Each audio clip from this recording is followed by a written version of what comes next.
What the fuck is that? It looks like a fucking garage door opener. Is 20 by 9, 5 3/4 back spacing. This here will simulate the outermost edge of that wheel, and as you can see, don't have the clearance that we hoped for.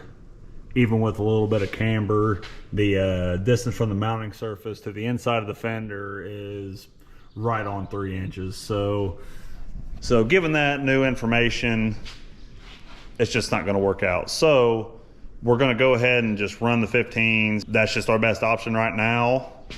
And unless some sort of replica company comes out with a front wheel drive 5-on-5 bolt pattern wheel, but just until that happens, it's not going to work out. Fuck! I don't know just what the fuck I was thinking or what. They just make it. I water up and put it back.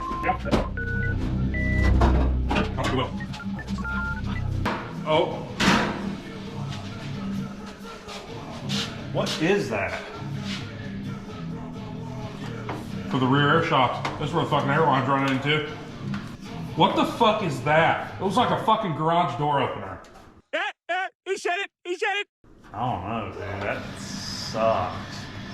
Okay. Airlift 16060. So, after taking that inner fender well off, we did make a discovery. We don't want that. Now, not dogging airlift product, but No, airlift makes a great product. However, that is less than desirable. We kind of parted ways here a little bit. I got the garage door opener out. Cole, what are you working on, bud?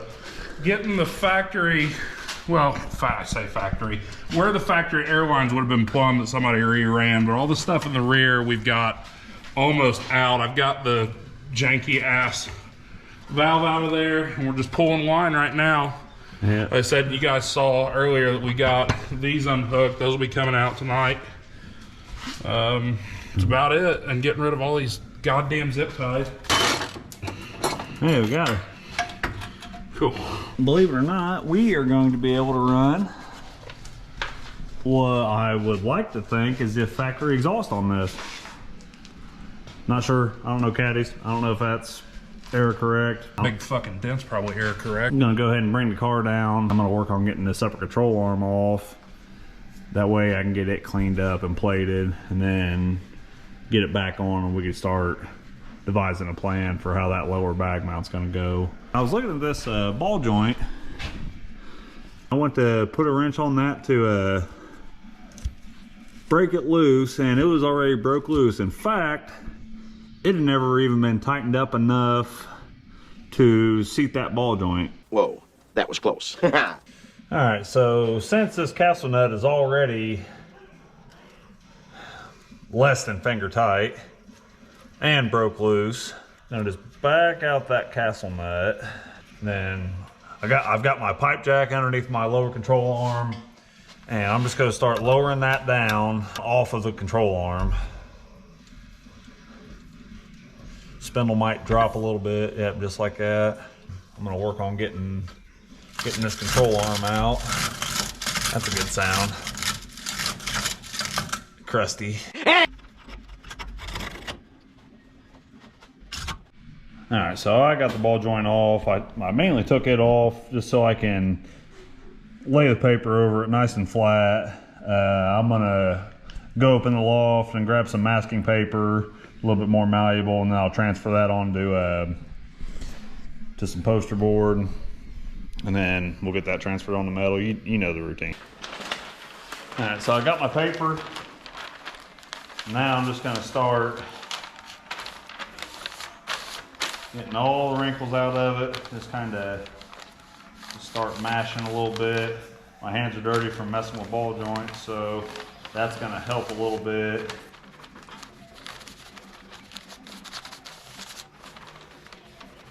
Start finding edges here. Get push on for a second, please. As you can see, kind of resembles the shape of a control arm. Damn. Fuck you! Okay, now I got my poster board, I'll lay it down. Keep a finger on it, because I mean it is very malleable paper. So what I'm going to do is I'm going to level from up here all the way across, and then I'm going to pull a measurement from the bottom of that level to the top of this control arm.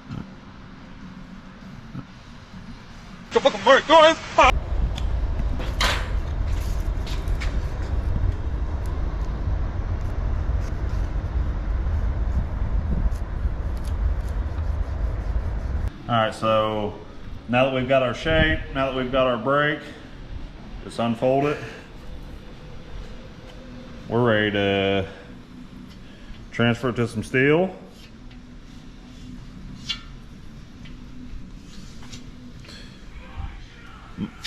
So the equipment I brought out is a Thermodynamics Cutmaster. It says 50, but on the dial it says 40 amps. I don't know what the hell that's all about. It'll cut 1/4 inch steel and possibly bigger. Who gives a shit?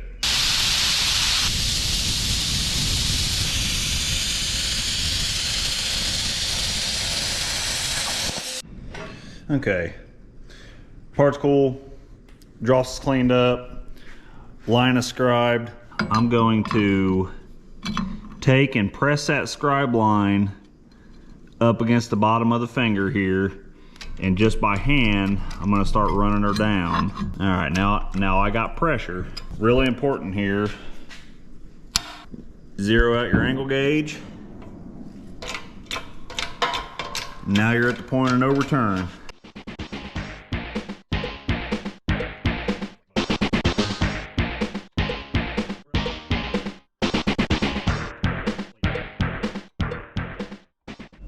All right, just to get a visual here before I pop a hole in this thing, I did have to put it back in the press. I was probably 2 degrees off. And that's about as close as we're gonna get. I mean, it's good and square. You got a little bit, the tiniest amount of daylight on the back side, but you're just consistent all the way across. We are accurate. Yeah, okay, pal. Dollar store, white vinegar. If you want to eat that mill scale off,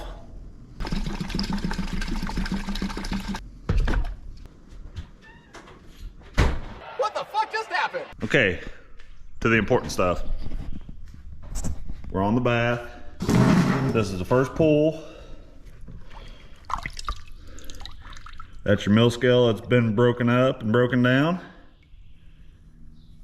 Just about wipes right off. So this is my dual action. It's a Hutchins pneumatic. 80 grit sandpaper, just barely giving it any. It's already going straight to the white. Give it a little more throttle here.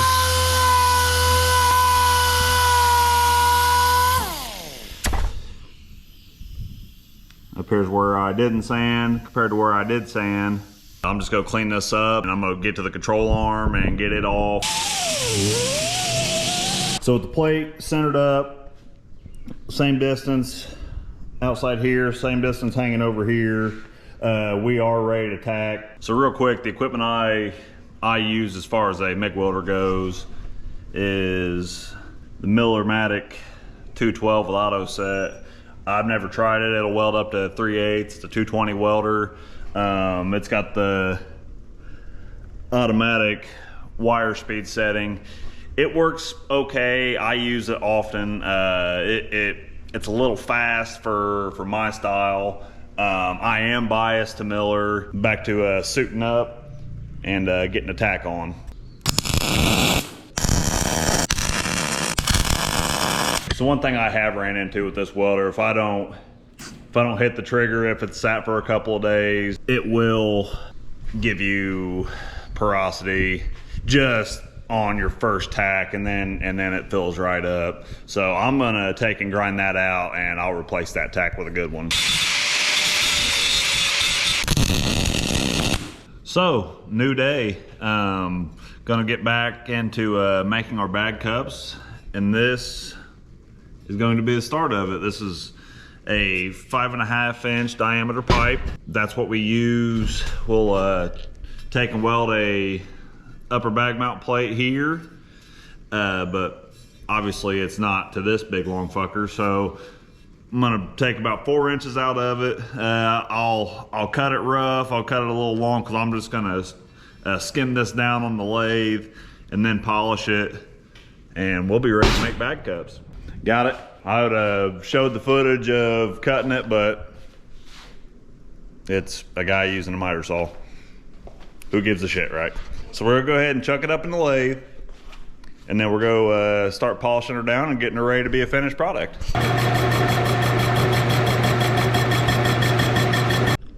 So I am by no means any kind of a machinist, tool maker, or anything.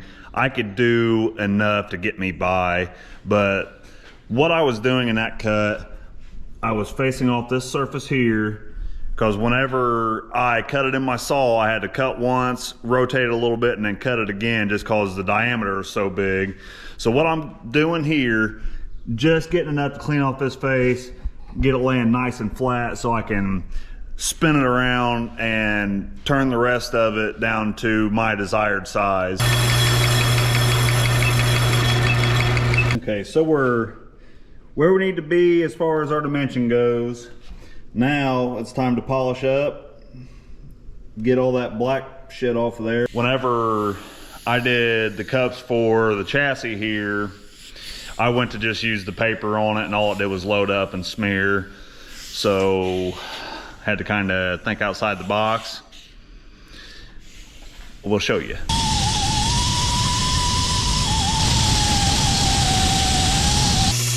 Keep digging right already. See, whenever you work with pipe and start polishing, you can really see the imperfections in it. So here's a low spot here. That weld seam is pretty deep. And then there's another little spot here. But, you know, you just keep working at it and you'll get it pretty well cleaned up for the most part. Back out in the shop, got out here early.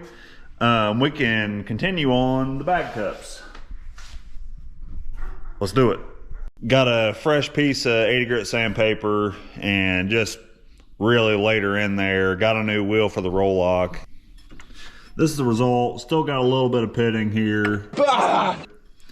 But as far as finish goes, feels nice and smooth. We're definitely weldable there. So I've got an old junky, what I call a merit wheel or a flap cylinder or whatever the hell you want to call it. Really like these. This one here.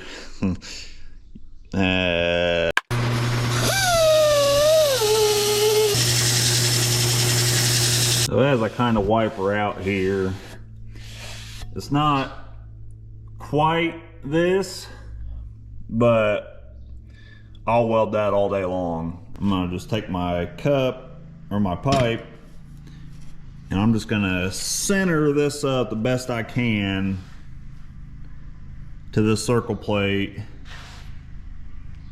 and I'm just gonna do some inside tacks. Just a little tiny tack, just enough to keep that circle plate in place for whenever I go to put it on the lathe.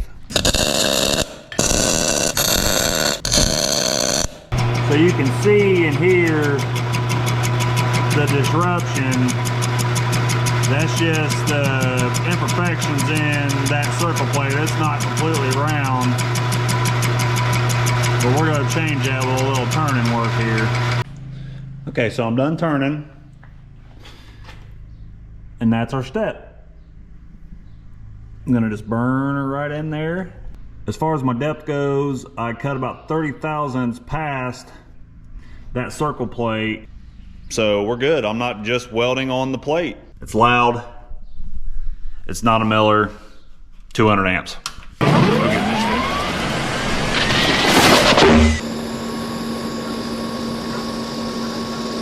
All right. Well, after all that, that's your result. She's hot. She's heat marked all the fuck, but she'll hold.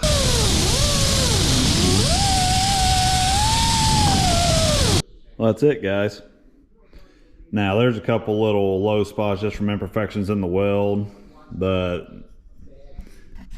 it's the bottom of a bag cup. no real sense in making it 100% perfect. Polished up, it's not scaly. Let's get it in the car. I'm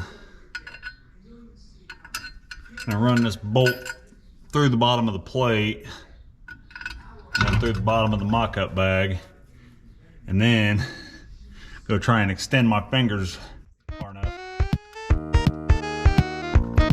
Can't get it. Left finger over here? They are. Who hired this fucking guy? Fuck! So now for a visual reference, the tube simulates this fully compressed. So I gotta run that assembly clear up, and that'll be the final resting place of that bag cup. So this is where that bag cup needs to sit. And to secure that, we'll take some bent tube and secure it to the car. Obviously not this piece, because it's about 4 inches short. And that's gonna be our tower that houses our upper bag mount. But that's it, guys. I gotta go run dogs and go to the quarry. Yeehaw.